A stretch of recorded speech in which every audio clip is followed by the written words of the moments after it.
nag-ukit ng kasaysayan ang Pilipinas sa 2025 Southeast Asian Games sa Thailand. Matapos masungkit ng Alas Pilipinas Women's ang kauna-unahang gintong medalya ng bansa sa beach volleyball.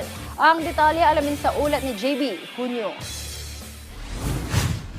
Isang makasaysayang Disyembre para sa Philippine volleyball community matapos padapain ng Alas Pilipinas Women's Beach Volleyball Team ang 8 beses na defending champion na Thailand sa ginanap na final sa Jomtien Beach, Pattaya. Binubuo ni na Cherry Ann Cici Rondina, Bernadette Pons, Deej Rodriguez at Sunny Villapando. Tuluyang binasag ng Pilipinas ang mahabang dominasyon ng Thailand sa Women's Beach Volleyball. Sa Best of 3 Finals, nagpakita ng matatag na laro ang pambansang koponan. Nanguna ang tandem na si Pons na sina Rondina at Pons na nakapagtala ng score na 21-17 at 21-15 sa first match. Kasunod ang panalo ni na Rodriguez at Villapando na nagkamit ng score na 21-13, 17-21 at 15-6 upang tuluyang selyuhan ang makasaysayang pagkapanalo at pagsungkit sa unang gintong medalya sa Southeast Asian Games Beach Volley ng bansa.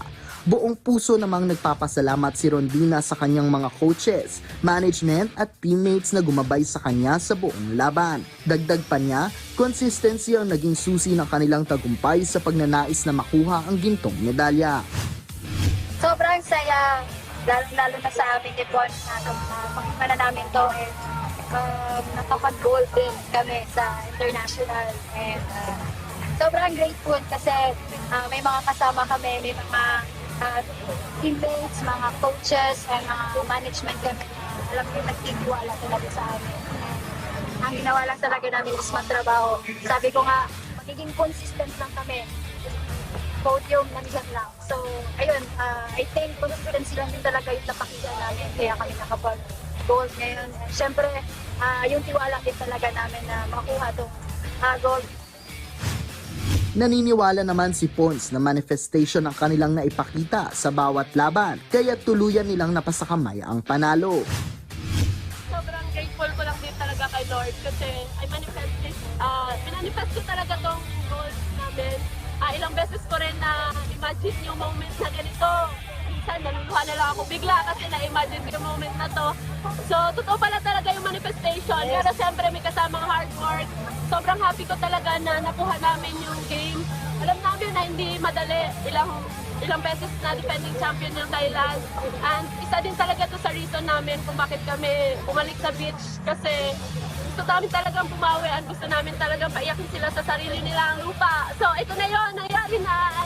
I'm so grateful to the Lord na hindi niya kami pinabayaan all throughout our journey dito sa SEA Games. And sobrang grateful lang din sa lahat ng mga tao na support us sa amin dito sa Thailand.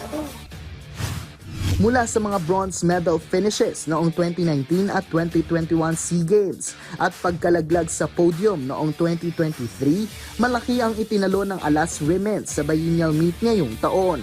Isang malinaw na pruwebang matindi ang paghahanda at pagbabalik-anyo ng koponan. Higit pa sa isang medalya, ang tagumpay ng Alas Pilipinas Women's ay isang malaking hakbang para sa Philippine volleyball community at isang pagkapanalo na magbabago sa kasaysayan ng beach volleyball sa bansa. JB Junio para sa Atletang Pilipino, para sa Bagong Pilipinas.